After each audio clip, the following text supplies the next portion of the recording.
Waqt il-programm Newsnight fuq il-BBC, il-ġurnalist John Sweeney f'servizz dettaljat dwar il-qtil ta' Daphne Caruana Galizia u l-istat li jinsab fih pajjiżna saqsa lil Prim Ministru Joseph Muscat dwar fejn kien jinsab ġimgħa wara l-qtil tal-ġurnalista. Mistoqsija li l-Prim Ministru Muscat wieġeb għalija billi qal li nesa fejn kien dakinhar, imma il-preżentatur malajr fakru. 1 week after Daphne's assassination, where were you and what were you doing? 1 week? 1 week. A week after? I wouldn't know, honestly.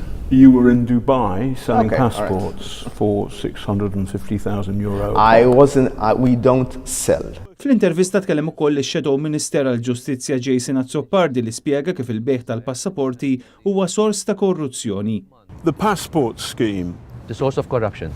Who's buying these passports? The majority, it seems to be Russians and Middle Easterns, but principally Russians. Are they honest, law-abiding, hard-working Russian citizens? What I can say is that the due diligence leaves much to be desired. F'din l-intervista tkellem ukoll ex uffiċjal tal-FIU Jonathan Ferris illi spjega kif il-biża' ġelitu jaħseb għal mod biex jekk jinqatel l-informazzjoni li għandu tinħareġ xorta waħda. Following the 16th of October, what happened to Daphne Caruana Galizia, I sat down, I divided my notes and my workings and my information into 6 different envelopes with specific notes.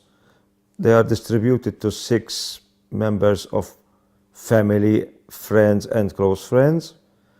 And should something happen to me abruptly, if, let's say, I'm killed, all that information will go public at once. L-Europarlamentari Roberta Metsola kienet intervistata wkoll u tkellmet dwar kif pajjiżna għandu jħares lejn l-awtoritajiet.